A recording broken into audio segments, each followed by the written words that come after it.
ada deposit daripada exchange lain. Contoh, kita ada DDK, majoriti dalam ni stakeholder DDK kan, dia reward tu nak tukar kepada apa-apa dan nak transfer masuk ke dalam Binance. So saya akan tunjukkan dua dulu. First kali saya akan tunjukkan dekat daripada ringgit Malaysia, daripada bank. So normally macam ramai tahu pakai Remitano. So Remitano konsep dia apa? Konsep dia ada list orang nak jual. Contoh dia jual apa? USDT. So kalau katakan nak beli USDT dengan dia, kena transfer duit masuk dalam dia punya bank, dan lepas tu dia akan release dia punya USDT masuk dalam wallet Remitano kita. So daripada Remitano selalunya orang akan hantar ke exchange lain untuk trade lah, untuk ditukar kepada kripto lain lah. So benda yang sama, konsep yang sama ada di dalam Binance. So saya nak jelaskan, jadi dia dah memudahkan kerja kita lah. Kita tak payah transfer daripada Remitano ke Binance ataupun daripada mana-mana exchange lain kepada Binance. So first kali pergi dekat trade, dia dikategorikan sebagai trade. Trade tu apa? Tukar kan, menukar barang kan, trade. Barang apa pun nak. Jadi kita nak tukar duit kita kepada kripto. Jadi kita pergi kepada trade P2P. Masuk P2P ni, so selalu orang faham dalam DDK, aku hantar kat address kau hantar kat address untuk P2P. Bila aku hantar kat address kau bayarlah aku lah. Itu P2P, antara P2P itulah konsep yang sama pun. Jadi kat sini saya nak tunjukkan ada P2P, ada Express, ada buy, ada sell, ada list of crypto yang dia boleh jual beli di dalam P2P. So P2P ni konsep sama macam Remitano. Maksud saya kita boleh buy dan kita boleh sell. Jadinya untuk tukarkan duit fiat kita akan cari, kita nak buy, betul tak? Kita nak membeli kripto. Kripto apa yang ada dalam P2P? USDT, BTC, BUSD. BUSD ni apa? Binance US Dollar tak salah saya. BNB is actually Binance Token, ETH dengan DAI. Okay. So selalunya saya guna pakai USDT. Sebab apa? Kita trade pakai USDT. USDT dia stable, tak gerak. Jadi orang akan cakap, rugilah pakai USDT. Sekarang ni BTC tengah naik. Ya, memang orang anggap rugi. Tetapi saya cakap, masa BTC turun, maksudnya kita tengah maintain dengan profit kita yang ada, value duit yang kita ada. So saya suka simpan profit saya dalam USDT. So yang tu kita akan cairkan USDT lah. Tapi regardless pun macam tu, ada boleh jual BTC kat sini lah. So apa yang first kali kita nak buat, bila masuk-masuk, kadang-kadang setup kat sini fiat dia ni. Fiat ni maksudnya duit apa yang kita nak pakai. So kita kena pilih. Selalunya kalau tak silap saya, 2-3 kali saya tengok, saya setupkan ke orang, dia China lagi. China ni depan ni dia dapat RMB Yuan macam tu lah. Tapi tukarkan kepada MYR. So method of payment kat sini memang ada banyak, tetapi select all payment dulu. Sebab selalunya untuk MYR ni diorang akan pakai bank transfer. Nampak kat sini bank transfer. So bank transfer, so tak ada masalah lah. So enter amount ni dalam Malaysia ringgit. Nampak? Dalam Malaysia ringgit. So katakanlah kita nak beli, bajet kita berapa? 500 ringgit. Kita search. Akan search, dia akan keluarkan orang yang boleh membeli 500 jumlah dalam 500 yang kita nak, bajet kita ni. So kat sini adalah list orang. Nombor dia Chico, Rachel offline sleep, cash, sleeping now, cash. Ada banyak lah orang-orang kat dalam ni. Ada berapa ni? Satu page ni dengan limit daripada yang boleh dapat belikan kita punya 500. Let's say lah saya tak tekan, kita search balik, apa yang kita nampak? Ada orang yang menjual, nak beli dengan dia mesti RM1,000 minimum. Nampak ni? Dia available 1000 USDT, tapi kalau nak beli dengan dia RM1,000 minimum. Kat situ pula. Jadinya kalau kita nak beli tadi 500, tak boleh lah beli dengan dia. So kat sini ada RM5,000, dia ada available 8,000 USDT. Tak adalah beli kat dia, tak boleh lah kita beli kat dia, tak mampu lah. Cuma lah baru. So apa tujuan kita enter, kita nak filter sebenarnya. Filter apa? Filter orang mana yang boleh kita berurusan dengan. Jadi yang harga dia 4.07. 4007. Saya suka compare dengan Remitano. Kita buka Remitano sekejap.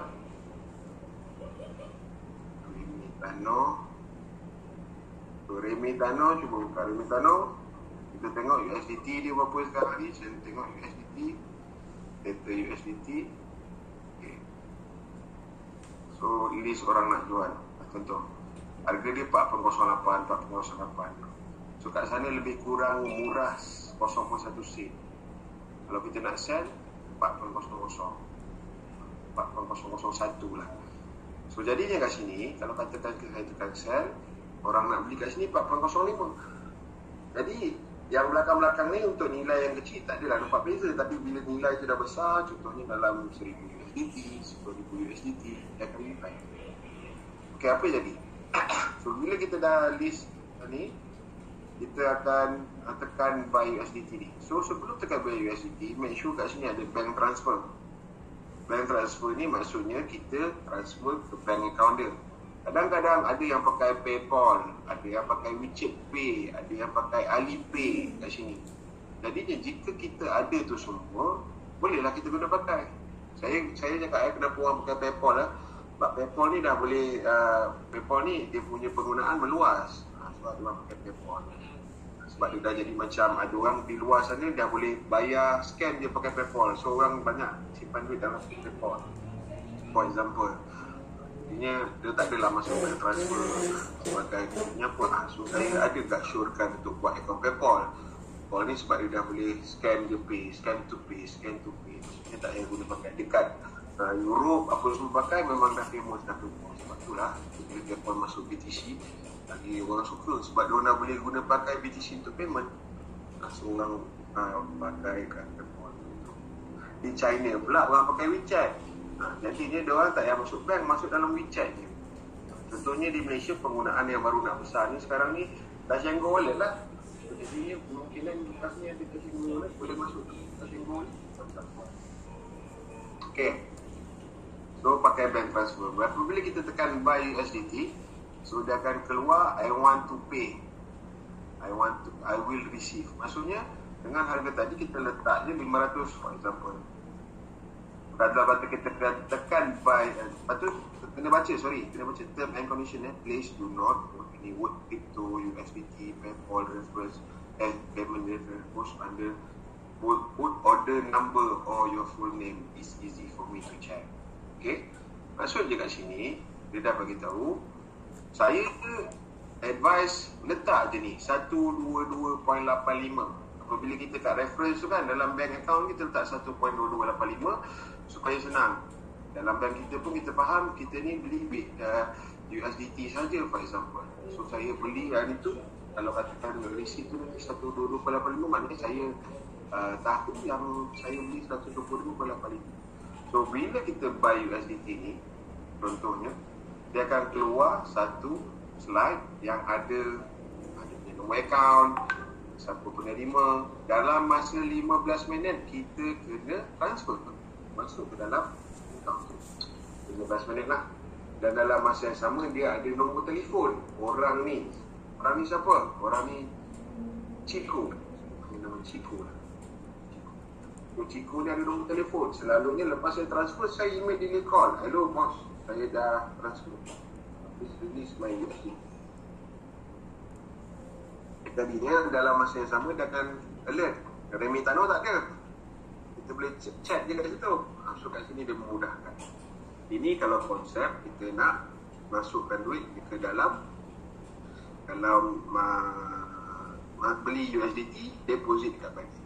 So katalah kita dah trade, kita nak carikan, dia ada konsep kat atas ni sell pula.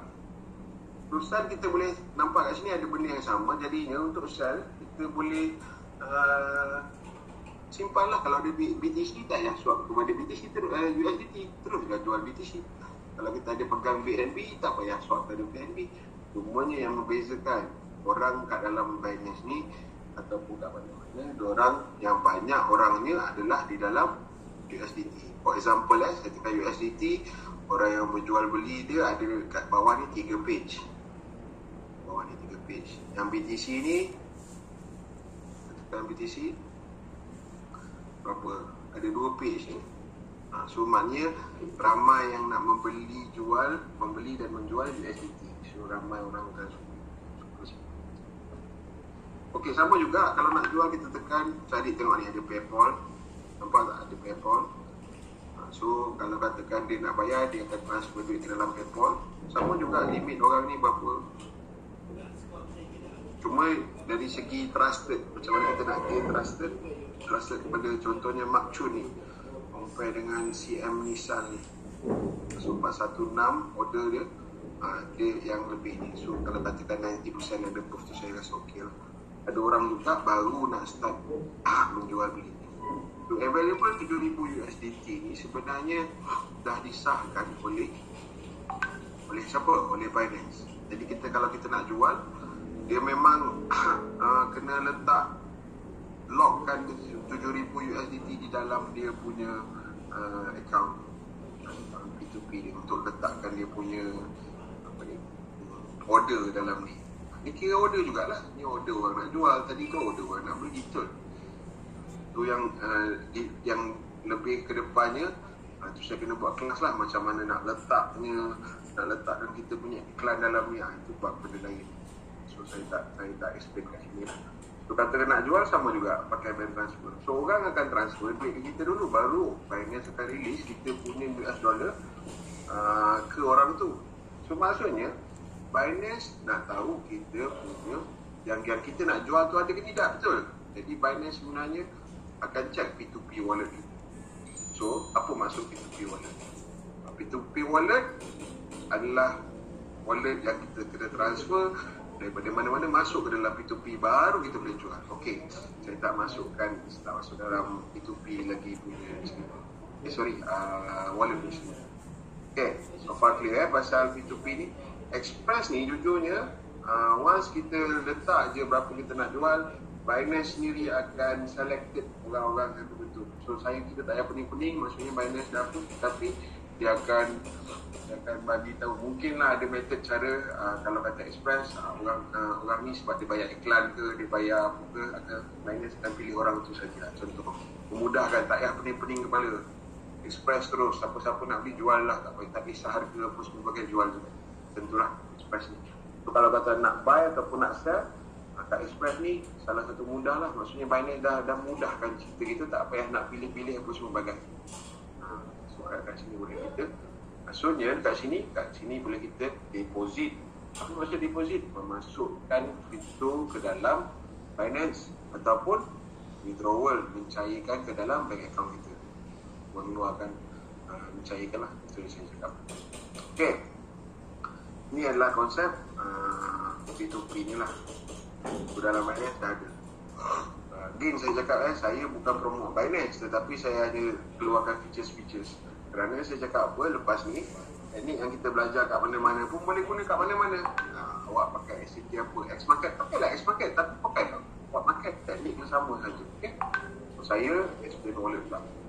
Saya kena explain Binance sebab pun so far buat masa ni market features menarik di Binance. Alright, wallet. Okay, wallet ni apa? Wallet ni adalah tempat kita simpan kita punya kripto. Jadi dalam Binance, dia dah kategorikan beberapa. Ada banyak kat sini. Fiat, spot, margin, vanilla option, dan seterusnya. Jadinya, main dia dekat mana? Main account kita dekat fiat dan spot. Apa maksud fiat dengan spot? Fiat ni bukannya wang ringgit, tapi fiat ni stable coin. Yang saya faham lah. So far saya rasa stable coin. Fiat balance, spot balance, kat sini fiat rupanya kita pun boleh simpan duit, tak silap saya. Ini tak pernah lagi lah saya buat fiat balance ni. So kalau katakan kita boleh simpan duit dalam ni, saya tak sure, saya tak pernah buat. Tapi normally dekat sinilah tempat kita simpan kita punya kripto. So kita ada kripto apa, BTC apa semua akan masuk spot wallet. Okay, so kita ada spot wallet. Alright, main dia adalah kat spot ni. Jadi dekat spot ni ada apa? Kat saya so far sekarang ni kat spot saya ada BNB je, yang lain semua kosong. Yang lain mainly saya kat futures. Okay, saya bagi contoh lah, saya transfer sikit, saya nak bagi contoh. Okey, saya cakap saya nak kena transfer pergi ke P2P, saya nak withdrawal saya punya saya punya crypto, saya dah untung, contohnya saya dah untung. So saya kena transfer dulu daripada futures ni saya kena transfer dulu nak pergi P2P, jalan dia ke mana? Sebab saya cakap tadi fiat spot adalah main account dia, so semua akan pergi kepada fiat dan baru pergi ke P2P. Contoh saya tengah transfer daripada from spot to USDT futures. Tengok ni. Tak, saya nak jadi daripada futures kepada saya kena patah lah, tekan tengah ni dia akan tukar daripada futures ke spot. Maksudnya saya nak transfer daripada wallet futures kepada spot saya. Contoh saya transfer apa? $100. Confirm, saya tekan transfer successful. Dia loading, nampak berubah jadi 100. Jadi 400. Jadinya saya dah ada di fiat spot. Fiat spot saya akan keluar. Saya ada 100 USDT. 100 USDT ni saya akan transfer ke mana? Sebab saya nak cairkan dia pergi ke fiat. Contohnya, saya akan transfer fiat spot daripada fiat spot pergi kepada P2P. Apa yang saya nak transfer? USDT. So, berapa saya nak transfer ke sana? 100. Okay, transfer successful. Now saya check P2P saya. Dah ada 110. Tadi sebelum ni ada 10. Jadi apa saya buat bila dah ada 110, saya transfer daripada P2P. Daripada P2P saya transfer, kat sini saya nak sell. For example, carilah orang nak sell $110, saya kurang lebih dalam berapa? Harga sekarang RM4 5 sen. 405 ringgit lah. Enter yang RM405. Search. Saya nak jual 100 je kan? RM145 kurang lebih. Orang ni boleh ambil contoh, tengok 95 sell kat dia, tapi dia pakai PayPal. Saya tak ada account PayPal, saya tak nak lah. Saya nak organic. Orang ni boleh beli. Tengok dia punya, dah 2,000 dah. Okey ni, 99.54%. Maksudnya dia menjaga betul. Select, transfer. Kat sini kita dah tahu kita punya mesti ada. Jadi dia akan release kita punya. Kita akan daripada penjualan, kita akan release, kita akan tekan. Okey, kita dah dapat duit, dah masuk duit dalam bank, baru kita tekan release. Baru dia release ke dalam orang tu punya P2P wallet. Kita keluar daripada P2P wallet kita, Binance akan release daripada apabila kita dah tekan release, masuk ke orang tu. Okey, baik. Okey, so itu adalah konsep wallet. Sama juga, contohnya saya pergi overview balik. Okey, saya pergi overview balik. Kat sini saya cakap saya dah beli. Dah beli apa? Saya dah beli $100 tadi lah, 100 USDT. Bila kita beli 100 USDT, dalam P2P wallet kita dah ada 100 USDT. Ibaratkan yang sekarang ni saya baru beli 110 USDT. Ibaratkan saya cakap ibaratkan. Apa saya nak buat? Baru beli 100 USDT, kita nak start trade. Saya kena start transfer dululah.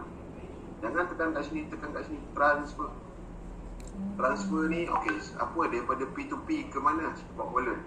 Dia ke spot wallet. Kena tengok ni. From P2P to spot wallet. Kita nak buat macam mana? Max terus. Kita baru beli confirm. Okey. Masuk ke dalam. Back to balance. So, apa yang kita nampak? Saya punya USDT tadi dah tak ada kosong. Dia pergi ke spot wallet. So, saya nak deposit masuk kepada transfer masuk kepada futures. So daripada fiat scholars, USDT futures. Dia ada banyak-banyak ni kan, wallet kan, futures. USDT futures. Bila USDT use maximum confirm baru dia transfer. So dekat sini tak ada lagi dah. Kat mana ada? Dekat futures account lah. Sebab saya dah transfer futures, then baru kita boleh trade kat futures. Faham? Okay.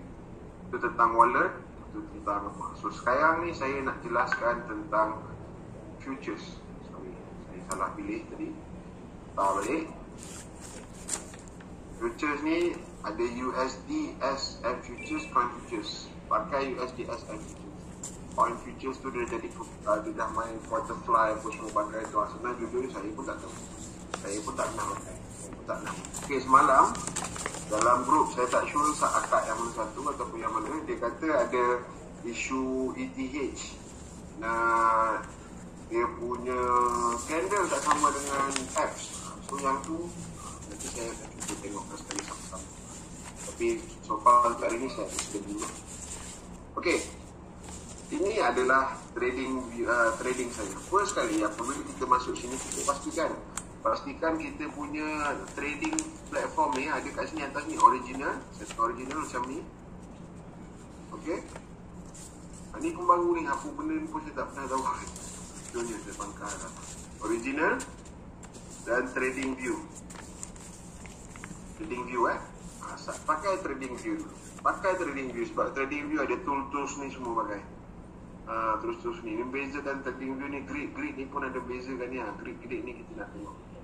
Jadi, nombor 2 UTC ni. Saya pakai UTC 8. UTC 8 ni seperti kata lain, tak silap saya UTC 8 Singapore saya pakai. UTC 8 Singapore. Apa nak bezakan? Timing ni timing kita lah. UTC 8 Singapore ni. Jadinya okey. Yang tu dah suka.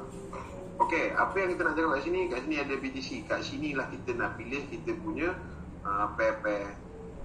Normally apabila kita pilih yang star ni, maksudnya yang saya dah favourite. Okay. Yang dah favourite. So kalau katakan tak nak star, kita tekan until star ni. Kita akan tengok.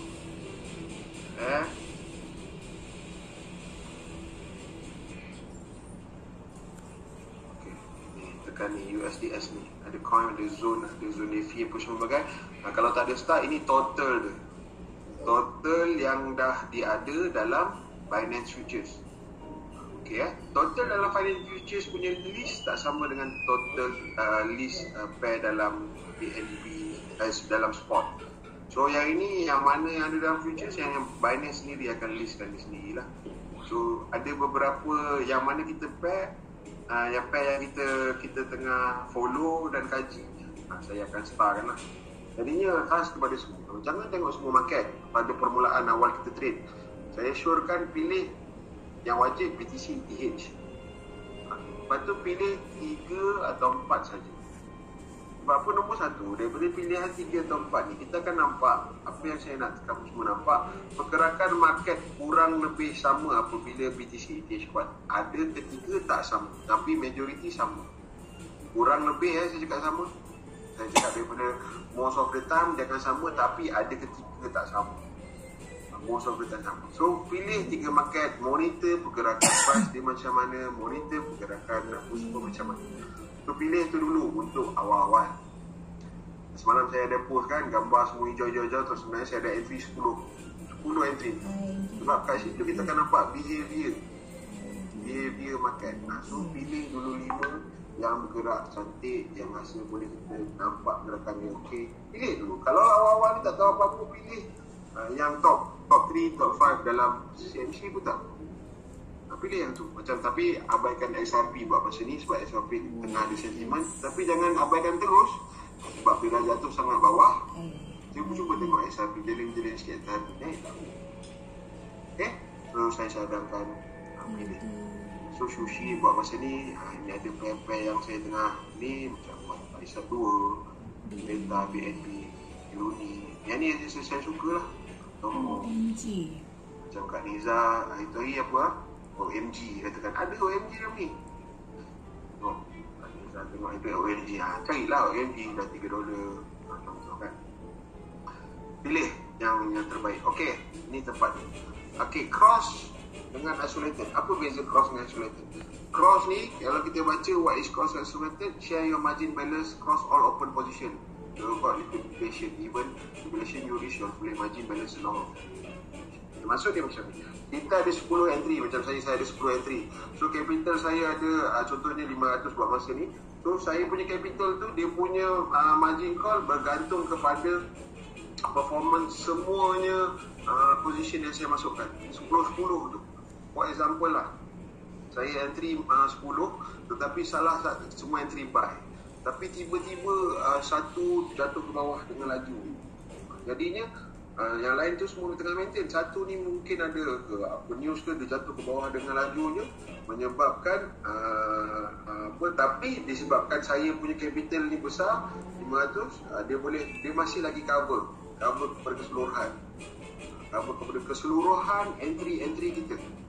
Berbanding dengan isolated, contohnya ada pair-pair yang contohnya very high risk. Kita tengok dia daripada candle shadow dia tinggi, maksudnya shadow dia tinggi ke atas, shadow dia tinggi ke bawah, maksudnya very volatile. Kita boleh daripada dalam account features ni kita boleh asingkan sebahagian daripada wallet kita ni untuk trade pair tu saja. Contohnya saya ada 500, okey, saya nak asingkan pair ni high risk dan high return. Asingkan $100 lah. $100 ni saya isolated-kan untuk pair yang pair contohnya MKR. MKR ni je saya nak pair 100. Kalau katakan dia terjunam sekali ke ataupun dia terbalik sekalipun, 100 dia saya hilang.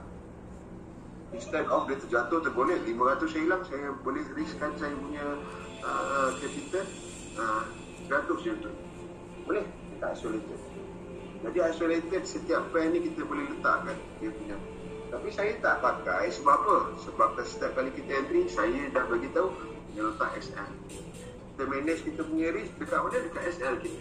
So saya pakai cross untuk semua orang. Semua yang saya trade saya pakai cross. So saya tak perlu risau. Buat saya entry, saya dah calculate manage saya punya risk sendiri. So bila saya dah manage saya punya risk sendiri, saya dah tahu dah. Okay, kalau katakan saya gagal pun gagal kat situ je. Okay? Right. Okay. Next adalah leveraging. Leveraging ni yang menarik di dalam crypto Binance ni yang dia boleh guna pakai.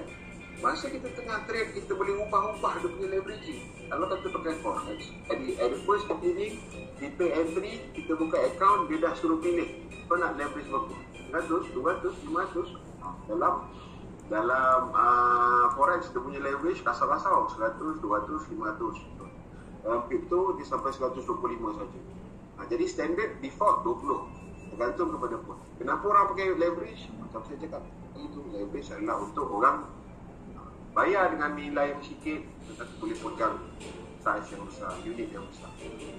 So dia boleh dapatkan keuntungan yang lebih besar dan kerugian yang lebih besar. Itu jangan lupa orang kita untung rugi pun besar sebenarnya. Jadinya kat sini kita boleh pilih 20. Standard dia 20, kita boleh adjust. Once kita dah tahu teknik, once kita dah mahir dengan teknik kita, once winning rate kita akan naikkan sikit. Naikkan sikit, kita boleh pakai modal yang sama, contohnya $5, tapi leverage dah 50. Lagi besar unit kita pegang kan? Jadi, untung banyak. Faham tak? Right. Okey, kat sini market ni, mark apa ni? Mark ni adalah market price, current price semasa. Yang ini price yang bergerak-gerak ni yang tengah trade. Yang ni price ni lebih kurang harga ni. Kalau katakan kita entry, kalau asyik bergerak je macam mana kita nak entry, price mana yang kita nak ambil? Price ni lah yang ambil. So ni lebih kurang harga price ni. Price ni. Jadi dia pergerakan dia slow sikit daripada ni. So ini orang dia guna pakai untuk apabila kita entry pakai market. Selalu kita kan. Index ni is actually index lah. Index macam tak. Saya faham. Funding rate ni ingat tak yang itu ada orang tanya tak? Sekarang ni dah dapat message ni, funding rate ni nak kena bayar. Funding rate ni dalam masa 8 jam sekali. Ini adalah timing kita kena bayar funding rate next timing. Countdown dia berapa funding rate sekarang. Itulah dia. 24 hours change, dia akan kira berapa ribu perbezaan dengan harga semalam. Harga semalam yang paling top sekarang ni tengah naik. Beza dia kat sini tengah plus daripada 24 hours timing sekarang. Semalam all time high lagi untuk BTC 42,000, dolar 37,000. Nampak tak volatility di dalam itu? Dia turun bukan sikit-sikit. Dia turun paling tinggi dengan paling rendah dia $5,000 kali dengan 4, RM20,000.